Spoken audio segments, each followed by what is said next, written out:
Iglesia, Dios te bendiga. Qué bueno que podemos encontrarnos una vez más en este lugar para adorar al Señor. ¿Qué tal si te pones en pie y le das un fuerte aplauso al Señor? Son tiempos especiales donde juntos como iglesia adoramos al Señor. Es la razón de estar en este lugar, para que Él sea exaltado y glorificado. Cierra tus ojos y dediquemos este tiempo al Señor. Padre, te alabamos y te glorificamos hoy. Gracias por el privilegio que nos das de estar aquí. Señor, recibe, Señor, toda la gloria y toda la honra. Aquí estamos tus hijos reunidos para adorarte solo a ti. Queremos elevar cánticos de alabanzas a tu nombre. Queremos disfrutar ese tiempo donde juntos podemos adorarte a ti, Señor. Queremos cautivar tu corazón hoy con nuestra adoración. Que tú te sientas agradado y que tú puedas entender y reconocer, Señor, que hoy tus hijos nos reunimos en este lugar con ese único sentir que es adorarte. Sé que ya nos estabas esperando. Sé que tú sabías que hoy veníamos a este lugar para juntos exaltarte. Espíritu Santo de Dios, te pedimos que te muevas con poder y gloria. Que tomes el control de este tiempo. Toma la palabra que ya revelaste, Señor, y permite, Señor, que la podamos recibir y aplicar en nuestras vidas. Señor, recibe toda la gloria y toda la honra en el nombre de tu Hijo amado Jesús. Amén y amén. Aleluya. Así que vamos a alabar al Señor con todo nuestro ser y darle la mejor adoración y la mejor exaltación, porque Él solo la merece. Sí, Señor. Recibe la gloria y toda la honra. Aleluya.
Aleluya. Y damos gracias a Él, porque Él ha puesto su gozo en nosotros. Y por eso podemos alabarle y podemos exaltarle a Él. Así que sigamos alabándole a Él. Todos con sus palmas.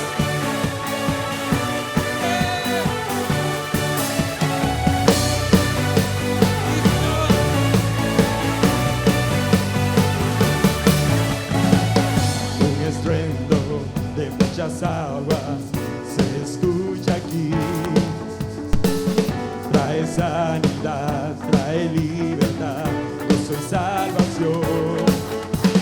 Es el río del Señor que nace de su corazón. Nunca se secará y esta ciudad se alegrará. Aleluya. ¿Puedes creerlo? Tenemos un Dios poderoso. Digamos todos, yo danzo en el río. Yo danzo en el río, yo danzo en el río de Dios, en el río de Dios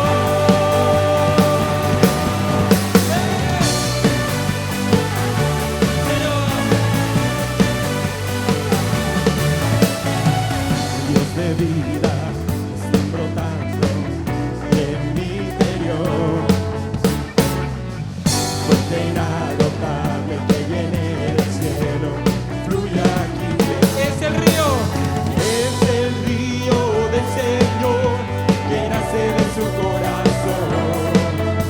Nunca se secará y esa ciudad se alegrará. Yo danzo en el río, yo danzo en el río de Dios, en el río de Dios. Yo danzo en el río, yo danzo en el río de Dios, en el río de Dios.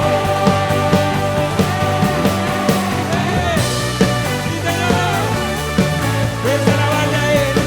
Dale tu mejor adoración.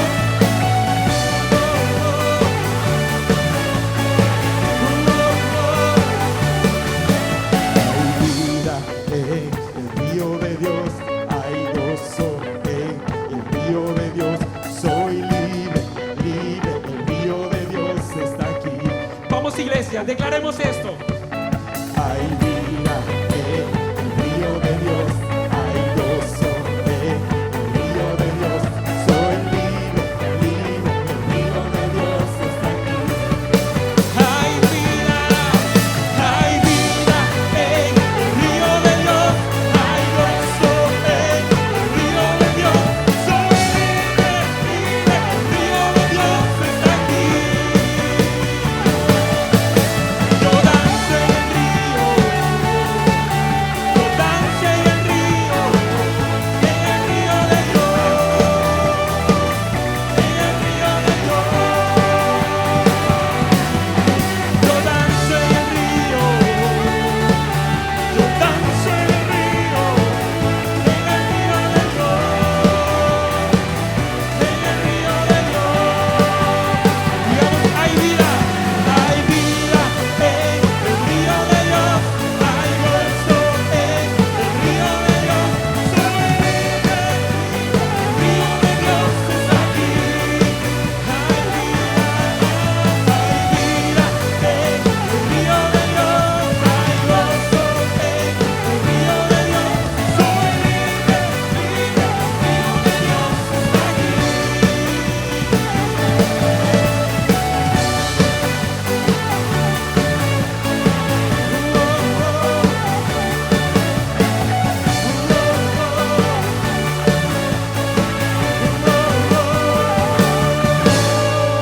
Aleluya. Hay vida. Somos libres. Esta canción decía, somos libres.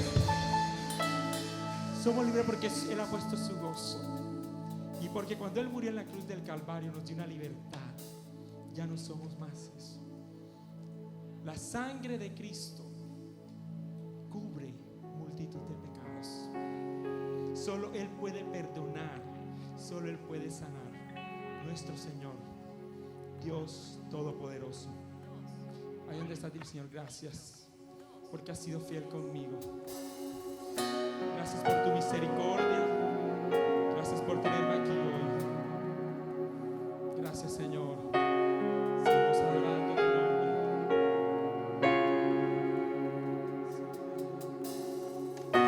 Sí, Señor. Recibe la oración. Recibe la exaltación.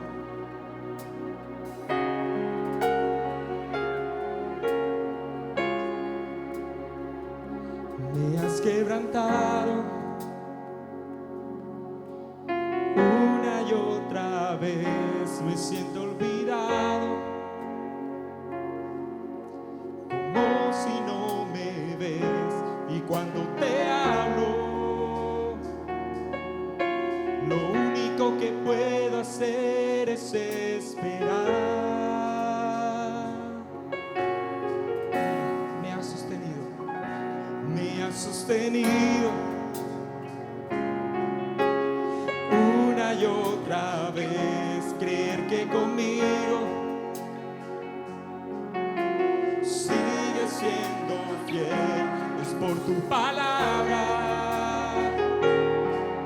que no me rendiré, yo confiaré. Digámoslo todos: estar contigo, no hay otro lugar que me llene. En la tempestad me das calma, nada detendrá tu fidelidad. ¿Puedes creer eso hoy? Mi alma restauras una y otra vez, tu amor me rodea, siempre tú eres fiel, es por tu palabra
fidelidad es grande. Que se escuche tu voz.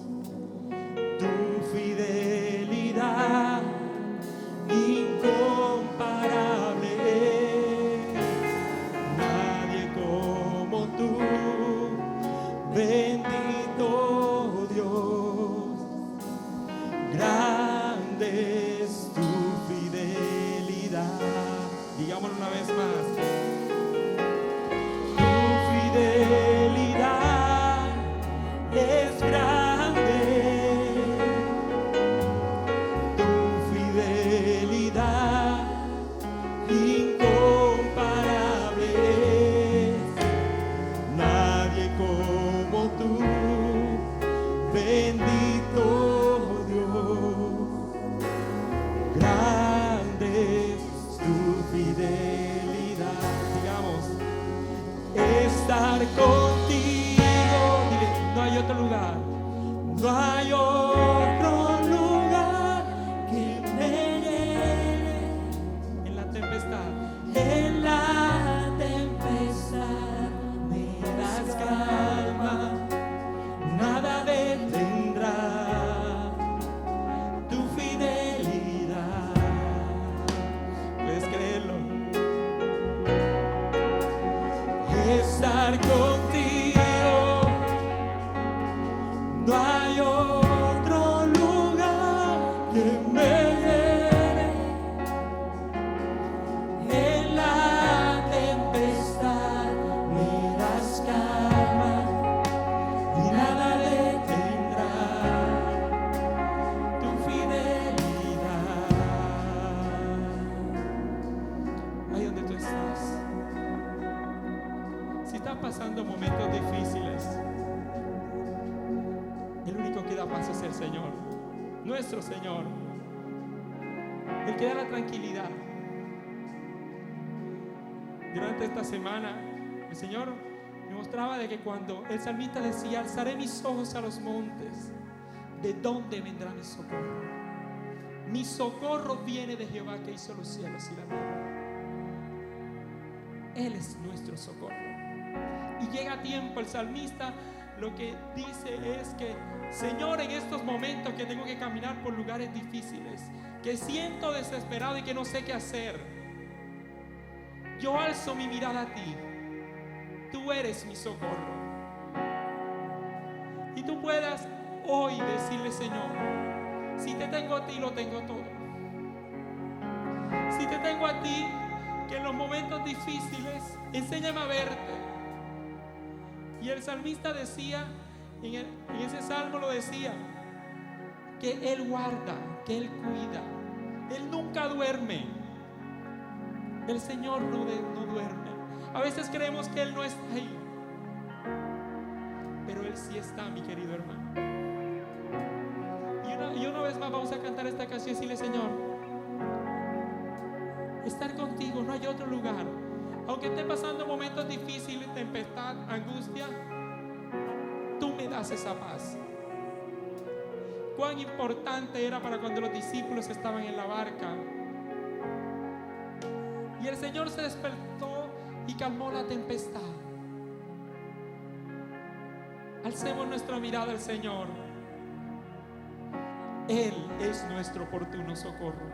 Él da paz y da tranquilidad. Así que ahora cuando lo cantemos, cántelo con todo su corazón. Y si están pasando momentos difíciles, se sienten desesperados, dile: Señor, escojo estar contigo. Quiero verte. No hay otro mejor lugar. Gracias, Señor.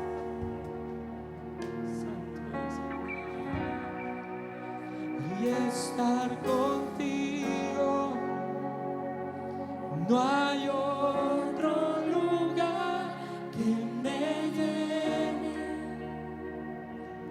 En la tempestad me das calma, nada detendrá tu fidelidad. Sí, Señor. Estar contigo.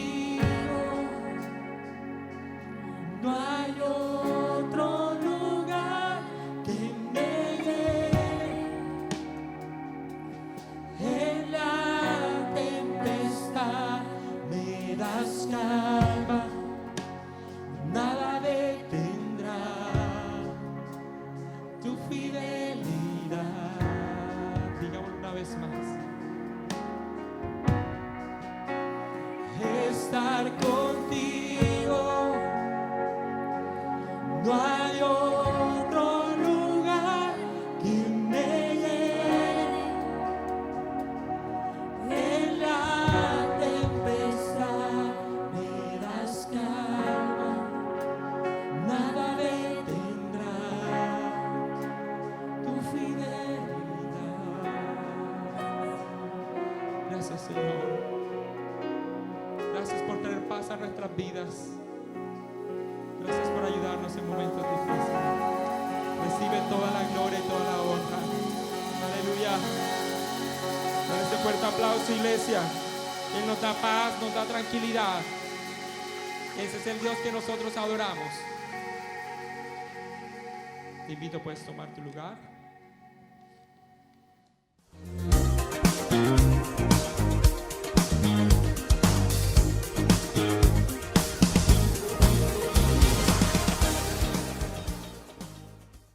Bendiciones, iglesia. Que Dios, qué bueno ha sido Dios en permitirnos estar un domingo más en su casa. Amén. Hoy quiero compartir con ustedes un mensaje titulado Imperfectos. Una sola palabra, imperfectos. Y bueno, ¿de dónde nace el título de este mensaje? Cuando uno está estudiando alguito de teología, o aquí las personas que han tenido la oportunidad de estudiar algo de teología, en una de esas clases uno aprende sobre la veracidad de la Biblia. ¿Y qué es la veracidad de la Biblia? En pocas palabras, son como las pruebas de que la Biblia es confiable, de que es un texto totalmente confiable.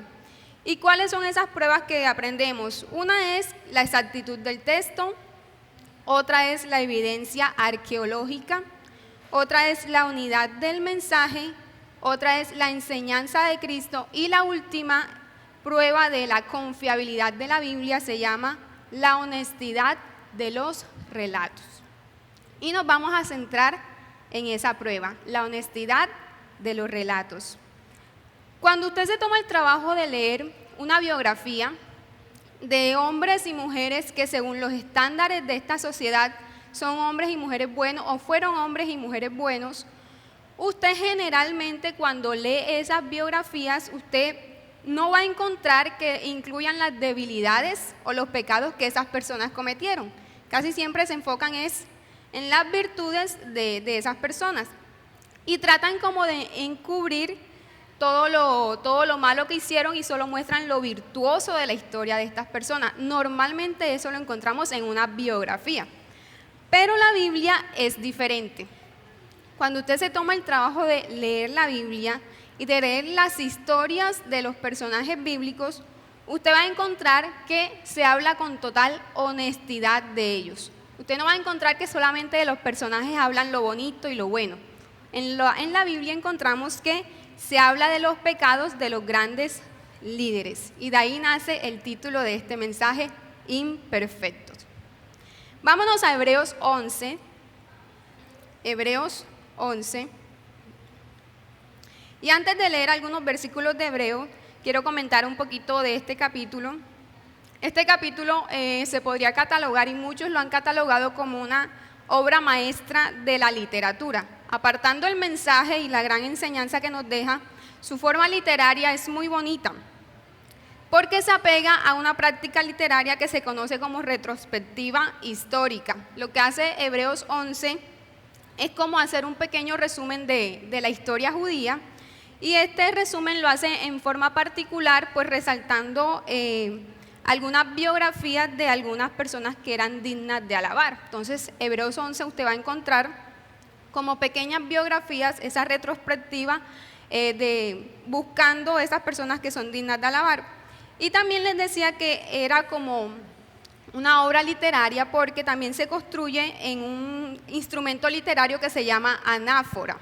Cuando usted lee Hebreos 11, usted va a encontrar que casi siempre al iniciar un nuevo relato comienza con una frase, y es por la fe. Y usted en todo el capítulo va a encontrar por la fe. Eso se le conoce como anáfora. Bien, vamos a leer algunos versículos de Hebreos 11, versión Reina Valera. No nos vamos a centrar en leerlo todo porque no nos alcanzaría el tiempo.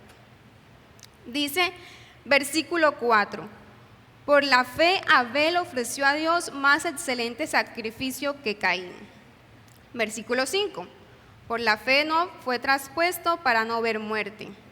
Versículo 7, por la fe Noé, cuando fue advertido por Dios acerca de cosas que aún no se veían, con temor preparó el arca en que su casa se salvara.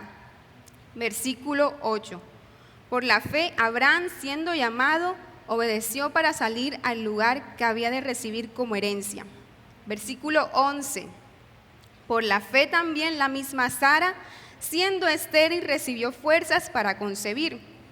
Versículo 21, por la fe Jacob, al morir, bendijo a cada uno de los hijos de José. Versículo 22, por la fe José, al morir, mencionó la salida de los hijos de Israel. Versículo 23, por la fe Moisés, cuando nació, fue escondido por sus padres por 3 meses.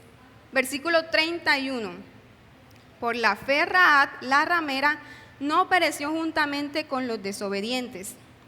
Y ya el versículo 32, ¿y qué más digo? Porque el tiempo me faltaría contando de Gedeón, de Barak, de Sansón, de Jefté, de David, así como de Samuel y de los profetas. ¿Cómo está construido Hebreos 11? Bueno, en el primer versículo, el escritor de Hebreos lo que hace es hacer una definición de fe. Y creo que esa es la definición más famosa que conocemos. Luego en el versículo 2, él da la tesis central de su capítulo. ¿Y cuál es la tesis central? Lo que les decía, examinar algunos ejemplos dignos de alabar. Y luego en los siguientes versículos hace como un recorrido, se mueve sistemáticamente desde Génesis hasta Josué. Hace un especial énfasis en Abraham y en Sara, también hace un énfasis en Moisés y luego hace como un breve repaso desde los jueces en adelante. Y ya en los últimos 2 versículos hace una comparación con los creyentes del Antiguo Testamento y con los cristianos de esa época y hace como un puente para el capítulo 12. En eso consiste Hebreos 11. Pero ¿por qué le hablo de esto? Cuando uno lee Hebreos 11 y uno dice héroes de la fe, porque así son conocidos y así es el título, héroes de la fe, uno creería que todas esas personas que se mencionan ahí en Hebreos 11, todos los que yo les leí en los versículos, fueron personas intachables. O sea, decimos, bueno, si los menciona Hebreos 11 es porque fueron personas que no se equivocaron, que tuvieron una vida totalmente íntegra, que no pecaron y por eso están ahí en Hebreos 11. Pues déjenme decirles que no. Fueron personas y fueron seres humanos que también cometieron pecados. Y no los quiero escandalizar, pero vaya pecaditos que cometieron esas personas. O sea, fueron pecados que uno queda como que, wow, ¿qué es esto? Y por ponerle algunos ejemplos de esos pecados que cometieron esas personas mencionadas ahí en Hebreos 11, ahí se menciona a Noé. Y todos conocemos a Noé como famoso por construir un arca. Cuando no había llovido nunca, Dios le da esa palabra, él comienza a predicar por muchos años, pero al final vemos que llega el diluvio y los únicos que se salvan es Noé y su familia. ¿Qué sucedió después de eso? Después de eso la Biblia nos relata que Noé se embriaga y uno de sus hijos lo ve desnudo. ¿Y qué ocurre después con eso? Dice la Biblia que Noé maldijo a ese hijo y luego bendijo a los otros que lo cubrieron. Entonces, fue muy bueno lo que hizo con el arca, pero también tuvo sus equivocaciones.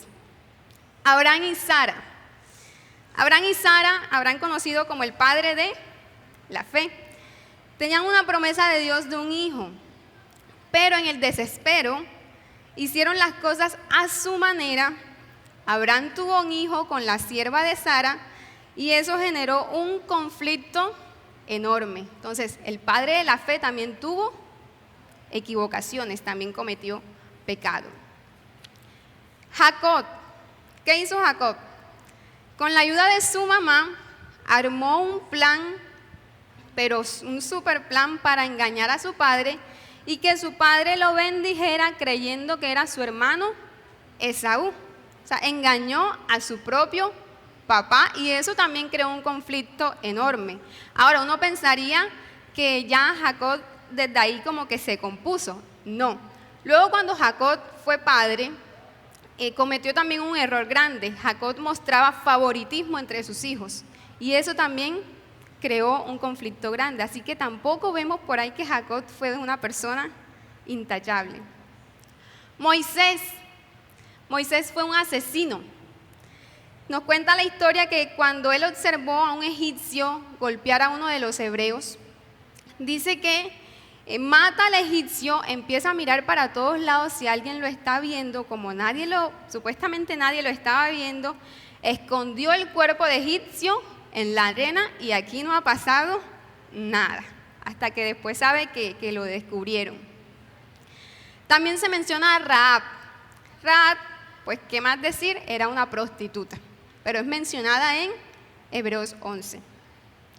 Y por último no, mencionan otros, pero por último ejemplo, Sansón. Sabemos que la historia de Sansón tenía ciertas debilidades por las mujeres y él era nazareo y no cumplió con esas responsabilidades que tenía como nazareo. Así que si nosotros hacemos un recorrido por todos estos personajes, nos vamos a dar cuenta que no fueron seres perfectos, que no fueron seres intachables. Pero hoy nos vamos a centrar en uno de ellos, y nos vamos a centrar en David. Vamos a estudiar un poquito lo que es la historia de David. David, muy conocido como el hombre conforme al corazón de Dios. Y todos lo conocemos como un adorador, un salmista, pues un rey que dio mucho de qué hablar en la parte muy buena. Pero David también cometió errores. El hombre conforme al corazón de Dios cometió pecados, y pecados que también quedamos nosotros como escandalizados, como que wow, David, ¿tú fuiste capaz de hacer eso? Pues sí, lo hizo. Vámonos a segundo libro de Samuel, capítulo 11, y vamos a comenzar leyendo del versículo 2 al 5. Voy a leer en Nueva Versión Internacional. ¿Qué es lo primero que vamos a ver de David? Esta primera parte vamos a ver a David como un asesino y un adúltero. Entonces, segundo libro de Samuel 11, del 2 al 5. Una tarde, al levantarse David de la cama, comenzó a pasearse por la azotea del palacio. Y desde allí vio una mujer que se estaba bañando. La mujer era sumamente hermosa, por lo que David mandó a que averiguaran quién era, y le informaron: se trata de Betsabé, que es hija de Elián y esposa de Urías elitita. Entonces David ordenó que la llevasen a su presencia, y cuando Betsabé llegó, él se acostó con ella. Después de eso, ella volvió a su casa. Hacía poco que Betsabé se había purificado de su menstruación, así que quedó embarazada y se lo hizo saber a David. ¿Qué vemos aquí en esta historia? Si leemos el versículo 1, pues nos indican que era el tiempo en que los reyes debían estar en la guerra. David era rey, por ende David debía estar en la guerra. Pero David era paseándose en la azotea. Hasta ahí, pues todo normal. Dice que cuando eso sucedió, ahí vio David una mujer bañándose y nos hacen la aclaración que era sumamente hermosa. Hasta ahí también, pues normal, ¿verdad? David pues no tenía la culpa de que esa mujer se estuviera bañando, y la vio y le pareció bonita. Pues bien, ¿de dónde empieza a fallar David? Dice que él manda a averiguar quién era la mujer, y le dicen el papá, y le dicen que la mujer es casada. Le hacen la aclaración, es una mujer casada. Y ahí David sí perdió por completo. Sabiendo que era una mujer casada, se aprovechó de su posición como rey, la manda a buscar y se acuesta con ella. Yo creo, pues la Biblia no lo dice, pero creo que David como que pensó que todo iba a quedar ahí, porque él la manda a buscar, se acuesta con ella y ella regresa a su casa. Listo, como que ya me complací, ya me di el gusto que quería. Pero resultó un pequeño detallito que no estaba en los planes. La mujer queda embarazada. Betsabé queda embarazada. Entonces, ya miren por dónde vamos.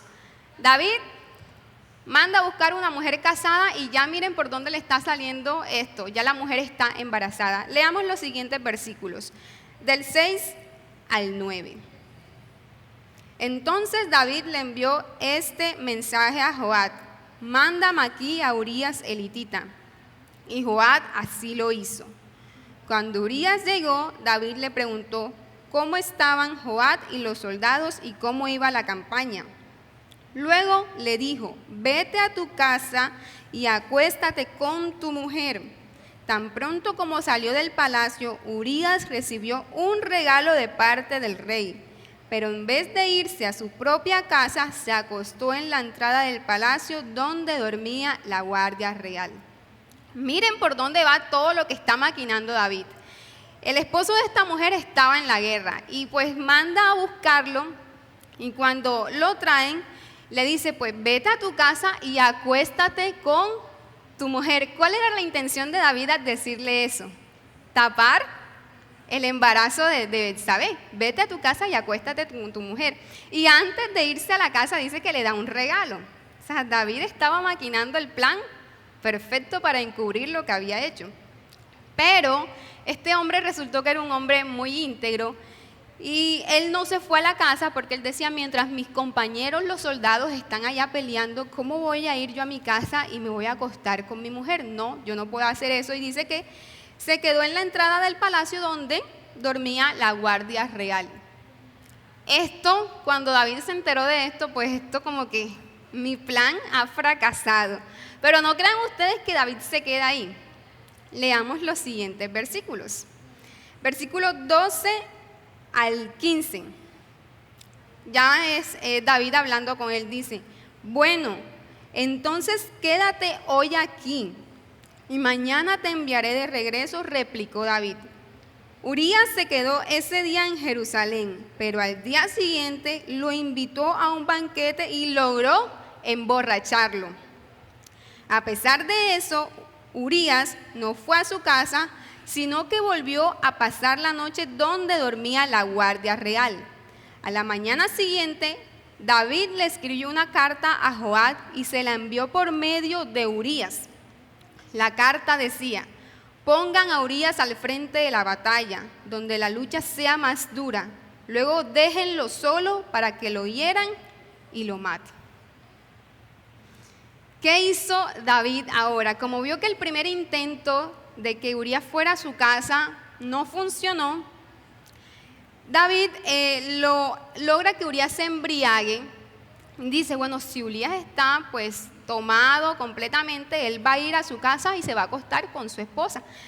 Pero Urías tampoco hace eso. Aún Urías estando embriagado no va a su casa, sino que duerme ahí en donde dormía la guardia real.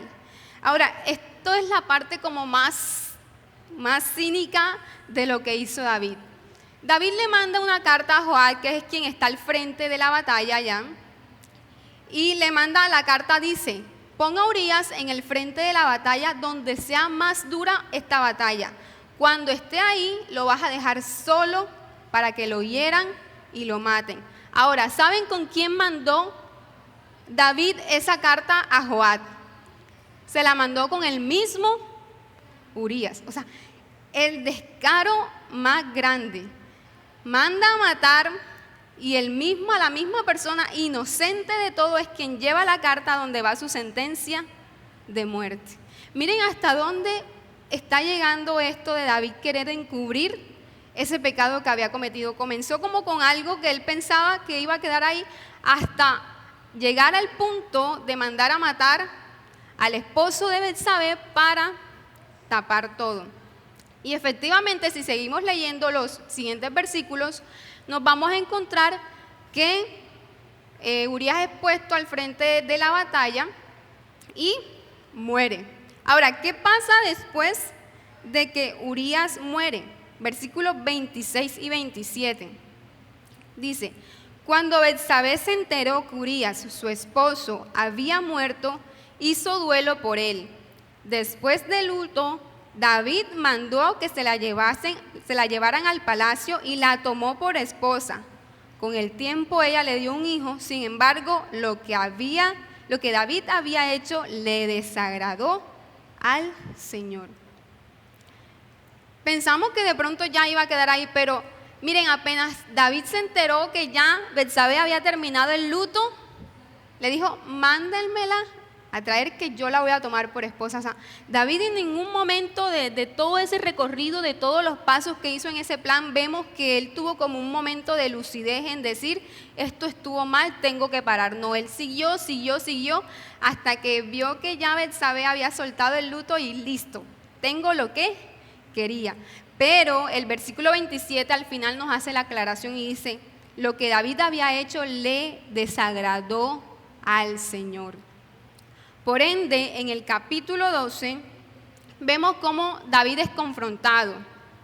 Y vamos a leer del capítulo 12 del 1 al 6. Y prestemos la atención a esta historia porque es bastante interesante. El Señor envió a Natán para que hablara con David. Cuando se presentó ante David le dijo, 2 hombres vivían en un pueblo, uno era rico y el otro pobre. El rico tenía muchísimas ovejas y vacas, y en cambio el pobre no tenía más que una sola ovejita que él mismo había comprado y criado. La ovejita creció con él y con sus hijos, comía de su plato, bebía de su vaso, dormía en su regazo, era para ese hombre como su propia hija. Pero sucedió que un viajero llegó de visita a casa del hombre rico, y como éste no quería matar ninguna de sus propias ovejas o vacas para darle de comer al huésped, le quitó al hombre pobre su única ovejita. Ahora miren la reacción de David cuando escucha la historia. Tan grande fue el enojo de David contra aquel hombre que le respondió a Natán, tan cierto como que el Señor vive, que quien hizo esto merece la muerte. ¿Cómo pudo hacer algo tan ruin? Ahora pagará 4 veces el valor de la oveja. Qué historia, ¿verdad? El profeta viene y le dice a David, mira, había un hombre que tenía una sola ovejita, pero había otro rico que tenía muchas ovejas y muchas vacas, y resulta que cuando el rico tenía un invitado en su casa, no quiso matar a ninguna de sus ovejas o de sus vacas, sino que fue y le cogió la única ovejita que tenía el hombre pobre. Y cuando David se entera de eso, tal persona merece la muerte. Y luego el profeta le dice, bueno, David, esa persona eres tú. Y ahí es cuando David es confrontado con su pecado. Pero ¿por qué les cuento esto y por qué les hacía énfasis que el versículo 27 decía que a Dios le había desagradado lo que había hecho David? Porque miren lo que dice el versículo 13. Dice, he pecado contra el Señor, reconoció David ante Natán. El Señor ha perdonado ya tu pecado y no morirás, contestó Natán. Dios lo perdonó. Ahora, humanamente, o sea, yo cuando leo esta parte de la historia de David, yo me escandalizo y yo creo que no soy la única. O sea, me parece algo como que tan fuera de serie lo que hizo David. Y ver cómo Dios en su misericordia permite que el profeta vaya, permite que el profeta le diga todo eso para que David pueda reconocer su pecado. Y luego que David ya reconoce su pecado, simplemente el profeta le dice, David, ya Dios te ha perdonado. Ese es el Dios que tenemos. Humanamente yo digo, wow, o sea, David, ¿cómo se va a ganar el perdón de Dios así tan facilito con todo lo que hizo? Pero Dios es así, Dios lo perdonó. Somos seres imperfectos, amados por un Dios perfecto. Amén. Otra parte de la historia de David que quiero mencionar, en esta parte les dije que se llamaba David como asesino y adúltero. Esta parte es ver a David como un padre ausente. Como un padre ausente. ¿Y qué es un padre ausente? Son ese tipo de padres que están con los hijos, pero a la vez no están. ¿Cómo así? Se convierten casi en una figura fantasmal en la casa. solamente como que aportan económicamente, pero no cumplen ese rol de guía, no cumplen ese rol de mentor, ese rol de orientador en la casa. O sea, padres presentes, pero ausentes. Y David también cometió ese error de ser un padre ausente. Leamos, no lo vamos a leer porque es un poquito largo, pero está en segundo libro de Samuel. Está en el capítulo 13. ¿Qué sucede aquí? David tenía un hijo llamado Absalón. Absalón tenía una hermana que también era muy bonita y esta hermana se llamaba Tamar. Nos dice la historia que David tenía otro hijo llamado Amnón y ese hijo de David se enamora de Tamar. Llegó hasta tal punto a enamorarse de Tamar que nos cuenta la historia bíblica que dice que se enfermó de angustia porque decía, mi hermana, pues era su medio hermana, es una mujer virgen y va a ser muy difícil que yo la tenga. Y dice que se enamoró de angustia porque veía muy difícil la situación del poder estar con su hermana. Ahora, vaya joyita de amigo que se ganaba Amnón. Había un amigo de Amnón que se llamaba Jonadab. Y este amigo le propuso, le dijo, pues mira, hazte el enfermo. Cuando tú te hagas el enfermo, tu papá, que era el rey David, él te va a ir a visitar. Y cuando tu papá te vaya a visitar, tú le vas a hacer una propuesta. Le vas a decir que mande a tu hermana Tamar, que te cocine. Y pues así tú te vas a sentir mejor. Efectivamente, este se hizo el enfermo, o sea, enfermo de gravedad, que David, como su papá, lo fue a visitar.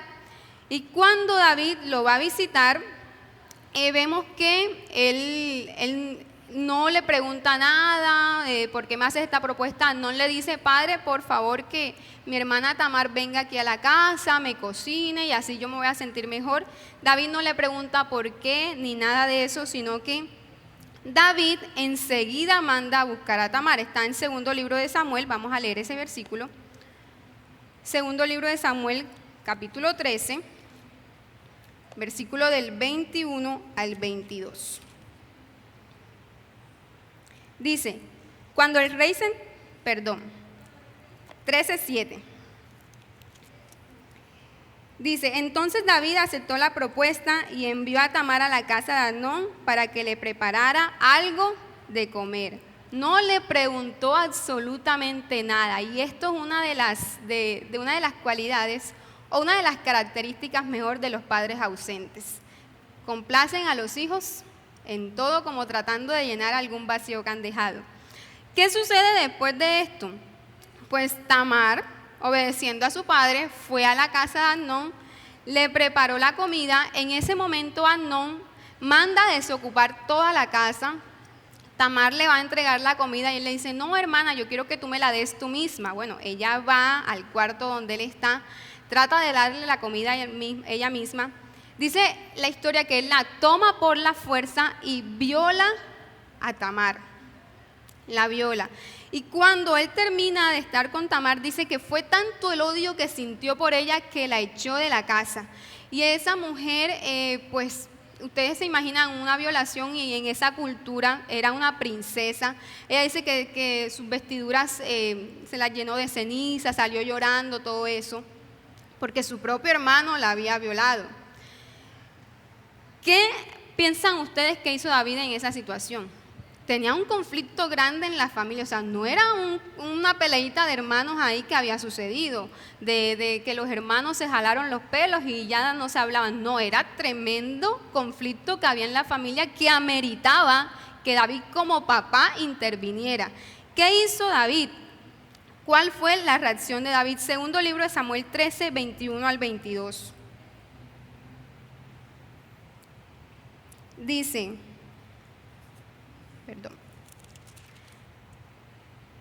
cuando el rey David se enteró de lo que había sucedido, se enojó mucho.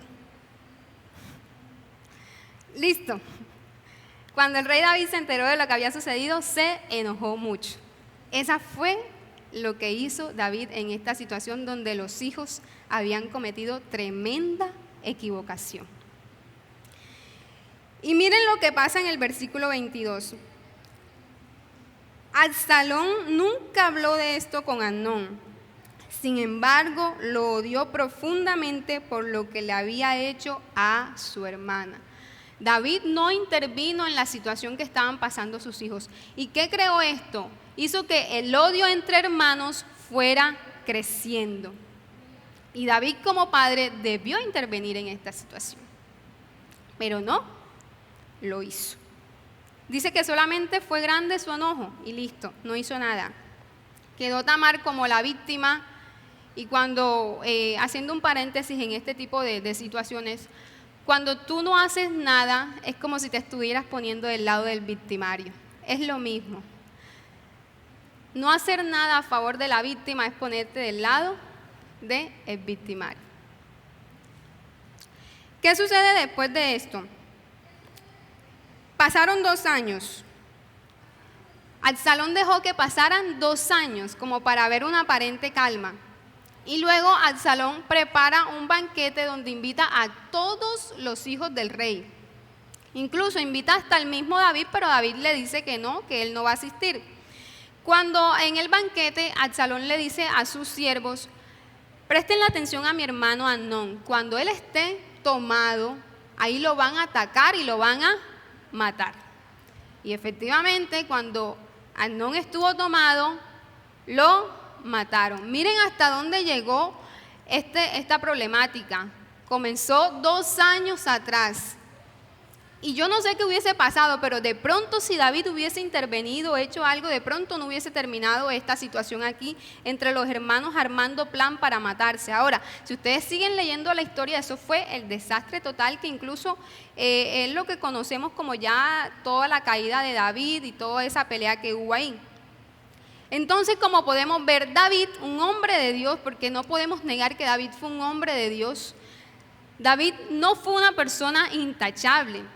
David fue una persona que cometió pecado, un adúltero, un asesino, una persona lejos de tener la familia perfecta. Pero aún así Dios lo perdonó, lo usó y a través de David fueron bendecidas muchas personas. Incluso a través de David nosotros hemos sido bendecidos. Hoy cuando leemos esos salmos, ¿cierto? Son de mucha bendición para nuestras vidas. Y ya voy terminando. Ya quiero ir dando la aplicación de este tema. Primera aplicación de lo que hemos aprendido hoy. La Biblia nos muestra, como les decía al principio, que los seres humanos somos capaces de cometer cosas horribles. O sea, los seres humanos somos capaces de lo peor. Y al la Biblia mostrarnos eso, a la Biblia ser tan honesta, esa honestidad de la Biblia nos da esperanza a nosotros. Si la Biblia no mostrara esos relatos, nosotros no tuviéramos esperanza hoy en día. Si la Biblia solo nos mostrara personajes que fueron perfectos, intachables, entonces nosotros diríamos, bueno, ¿yo qué hago aquí? Yo una persona tan imperfecta, entonces, ¿qué hago aquí? Pero al la Biblia mostrarnos esa honestidad nos da esperanza. La Biblia nos muestra cómo un Dios que es perfecto obra en el ser humano, que es un ser tan imperfecto. Y eso a mí me da esperanza. Segundo punto. La Biblia es muy clara en decir que Dios es el mismo ayer, hoy y por siempre, ¿verdad? Dios no ha cambiado y Dios no piensa cambiar. Y así como Dios usó en la antigüedad seres humanos que pecaron, Dios sigue usando hoy también seres humanos que pecamos. Dios está usando los mismos métodos. Ahora, no pensemos nada más que ese fue el Dios que usó a los personajes en la Biblia, que solamente usó a esos personajes en la antigüedad. No, hoy Dios es el mismo.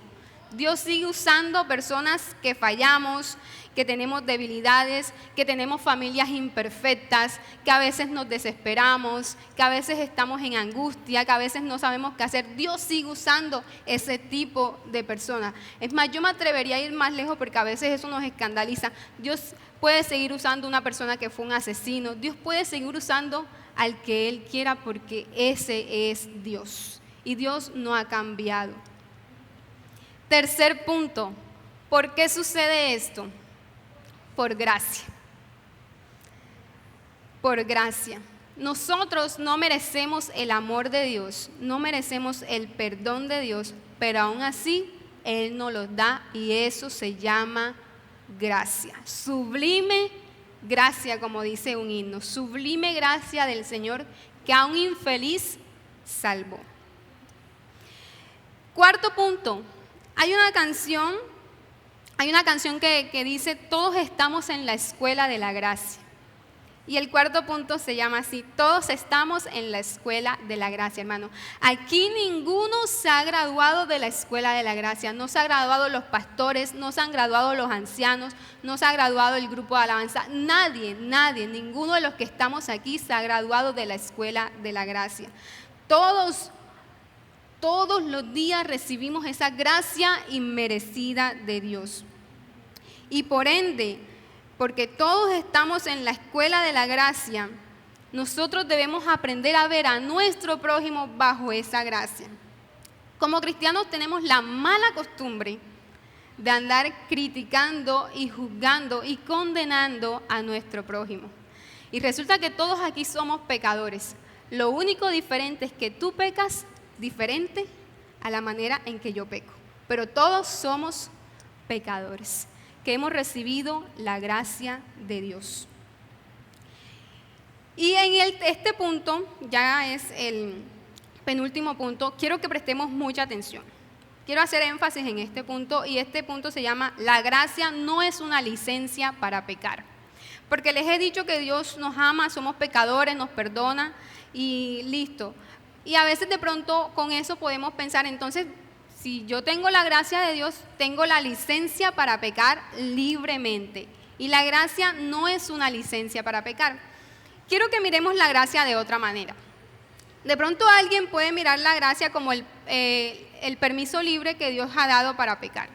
Pero quiero que la miremos como ese regalo inmerecido que hemos recibido de Dios, ese regalo que Dios nos ha dado y que nosotros estamos tan asombrados con ese regalo que nos hace querer agradecerle a Dios por ese regalo. ¿Y cuál es la manera de agradecerle a Dios?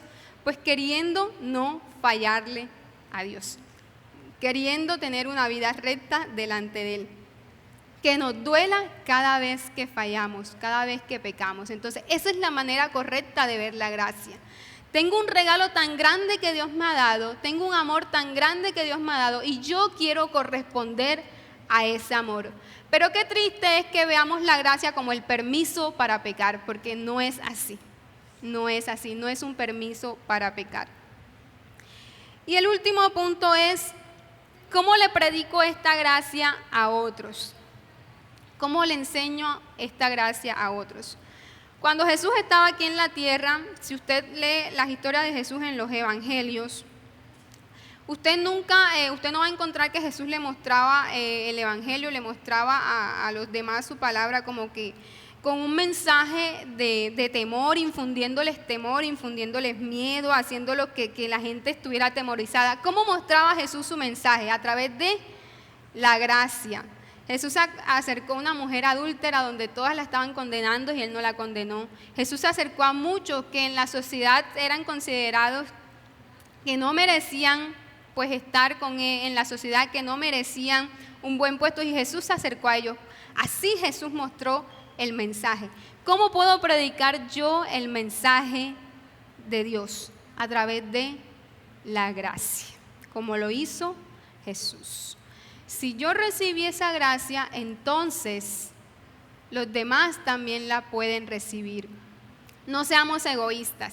A veces creemos y estamos agradecidos porque Dios me perdonó a mí, pero que Dios no perdona al otro, porque el otro no merece el perdón de Dios. Todos necesitamos el perdón de Dios y todos estamos bajo la gracia de Dios. Quiero leerles una frase ya para terminar.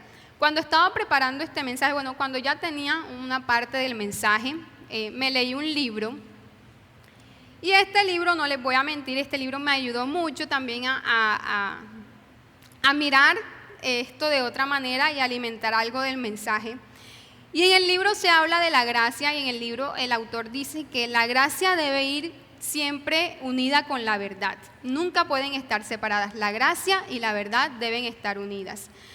Y quiero leerle una frase que literal dice el libro, dice: enfocarnos en la gracia sin tener en cuenta la verdad fácilmente puede llevarnos al libertinaje. Enfocarnos en la gracia sin tener en cuenta la verdad fácilmente puede llevarnos al libertinaje. Y sigue con la frase: enfocarnos en la verdad sin tener una pizca de gracia termina por llevarnos al legalismo. Enfocarnos en la verdad sin tener una pizca de gracia termina por llevarnos al legalismo. El mensaje de Jesús siempre fue la verdad acompañado con la gracia.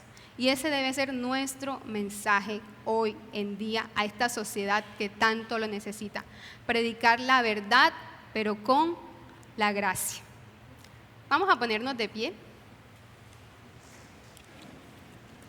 Y yo creo que es un buen tiempo para darle gracias a Dios por su perdón, por su amor inmerecido, porque somos seres tan imperfectos y aún así Él nos permite estar hoy en su casa. Aún así Él nos permite alabarle, aún así Él nos permite aprender de Él, aún así nos permite servirle. Yo siendo un ser tan imperfecto, Dios hoy me permite estar aquí predicando su palabra y eso se llama gracia. Padre, gracias por tu amor, por tu bondad y tu perdón hacia nuestras vidas. Gracias por mostrarnos cada día tu fidelidad, ese perdón inmerecido, tu gracia, oh Dios, en nuestras vidas. Gracias, Señor, porque no merecemos esto, pero aún así tú todos los días nos los das. Permítenos también nosotros mostrar esa gracia a los demás. Permítenos, oh Dios, predicarte a ti, predicar a esta sociedad que tanto te necesita, mostrando tu verdad y mostrando tu gracia. Mostrando, Dios, cómo tú usaste a personas tan imperfectas, pero cómo tú hoy los sigues usando, Dios. Cómo tú hoy sigues usando a seres humanos que nos equivocamos, que pecamos y que fallamos todos los días. Gracias, Señor. Permítenos cada día seguir creciendo en ti. En el nombre de Jesús, amén. Dios te bendiga, iglesia.